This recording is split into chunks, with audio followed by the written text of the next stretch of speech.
Good morning. Firstly, can you all hear and see me? No, you laugh, but I've genuinely had to stand on boxes in the past, so but you can all see and hear me, yeah? Good morning. I'm Saffron, like previously said.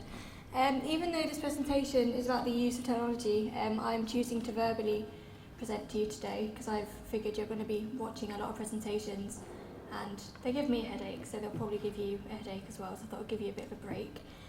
It's my duty, as previously said, to represent the academic needs of the students and create a link between the students and the academics. And this year I've been very keen on putting an emphasis on the use of technology.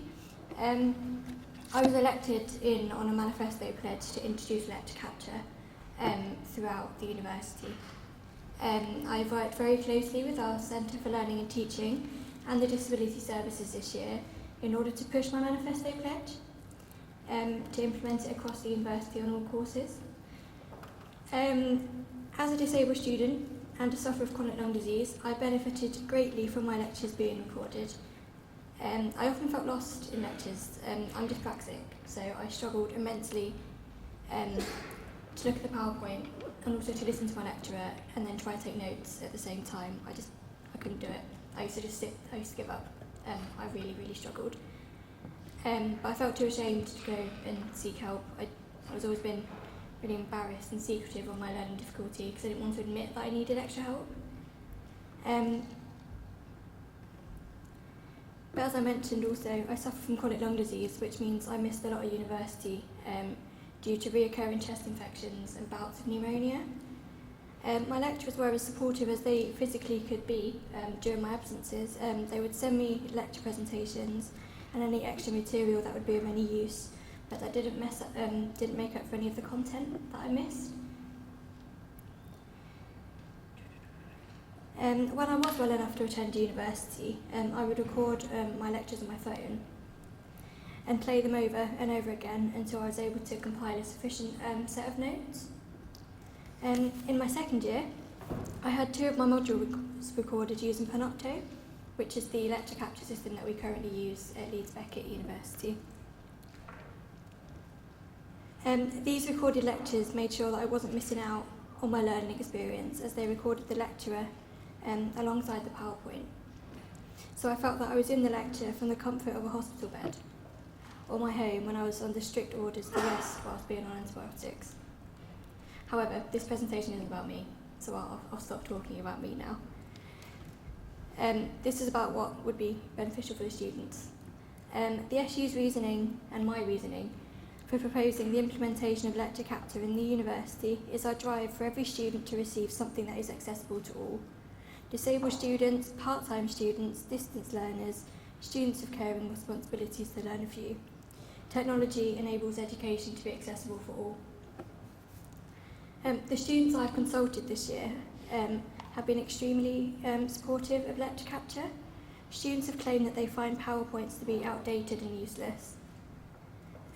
Also supporting my evidence saying they find it too difficult trying to scribble down as much information as possible from the slides presented, whilst also trying to listen to the lecturer. Students who currently have their lectures recorded have stated that they think they would be beneficial for all, especially for revision. Education should be inclusive and accessible for all, which is why I was keen to work very closely with the Disability Services this year.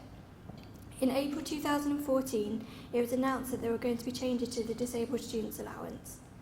The Department of Business, Innovation and Schools referred to this as a rebalancing of obligations, suggesting that higher education institutions must start to embed inclusive and accessible provisions rather than relying on government funding to provide the necessary equipment and support for disabled students.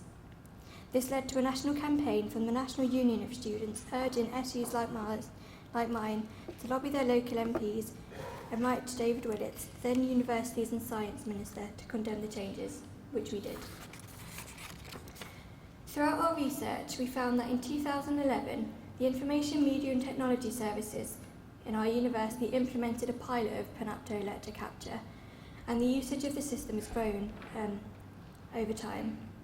We found, when we were conducting our research in February of this year, there were 3,517 sessions on the server, 921 being from the first semester, which was September to January, and 1,270 from the previous academic year. There are 217 creator accounts linked to My Beckett, which means there are 217 active members of staff using Panopto. I wholeheartedly believe that there is potential for this to grow, which will only benefit students more in the long run. The Students' Union and Centre for Learning and Teaching have also worked together on a tablet scheme. The project was focused on exploring the experience of using mobile devices on a one-to-one basis in the learning and teaching context. The purpose of the project was to focus on the experience of students and teachers when they were provided with the same device on a one-to-one basis.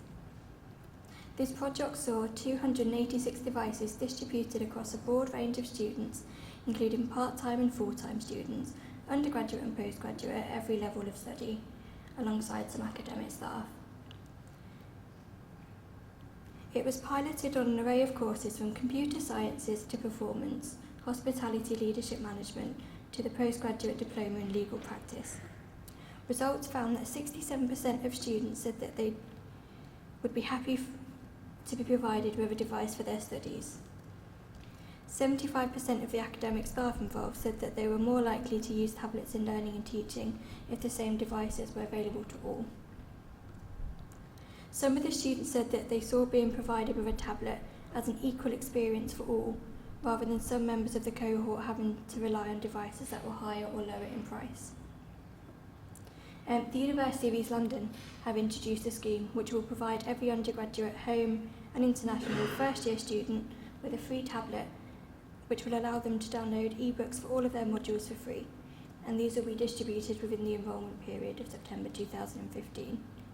I think it'll be really interesting to follow that up and see what the impact will be on the students attending the University of East London. One of Leeds Beckett University's graduate attributes is to be digitally literate and seeing the use of technology. And seeing as the use of technology is expanding throughout the sector, it makes sense to utilise technology as much as possible. The Students' Union and the Centre for Learning and Teaching again have also been working on a project together called Digital Champions, whereby we train and support one course representative from each faculty with digital literacy development sessions. We anticipate that the reps will be committing no more than 10 hours a semester, which is roughly 1 hour a week, to the project. The 4 reps will be provided with a tablet throughout their role.